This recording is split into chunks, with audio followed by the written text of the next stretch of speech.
going to ask all the same questions you just answered, Okay, so I apologize for that. Right. So tell us a little about your character in the show. All right, so I played, you want me looking at you or at the lens? Either or. Okay, so I played Bugsy Siegel, obviously a real character. Some other characters in the piece are fictional characters.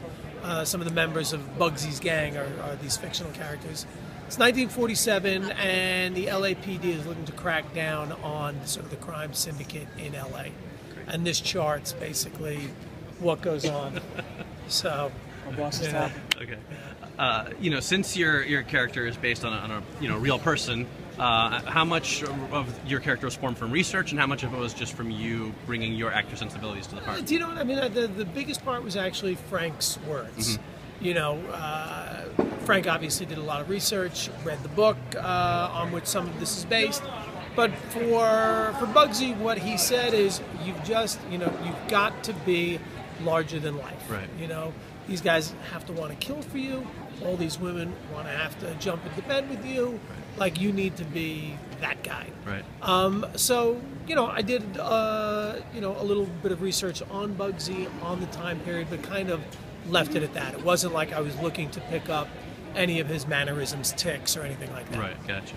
Now, you've been primarily, a movie actor. What attracted you to this? Was it Frank Darabont? Was it the subject material? What brought you into it? It was Frank. It was Frank. I got the phone call that Frank had this new show.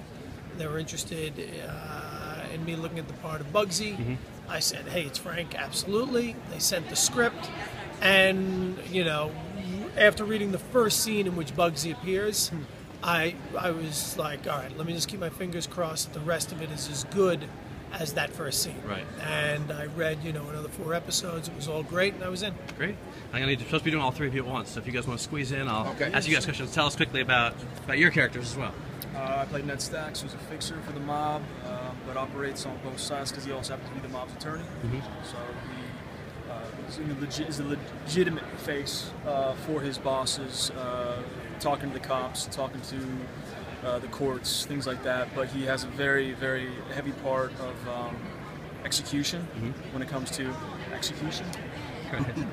Makes sense. I play Sid Rothman, who is a conglomeration of a lot of different mobsters in history, who grew up with Ben Siegel, great best friend, great protector, and is sort of and likes to be kept in the shadows. Let him and his buddies do the flashy work, and let me do the cleanup work, the stuff that they're not supposed to do. And what's been the biggest challenge for you guys of doing this period-heavy drama type of project? No, not a challenge really. Yeah, no, it was more fun than anything else. Yeah. Great. All right. Well, I know we had a lot of people to get through, so thank you guys. Go.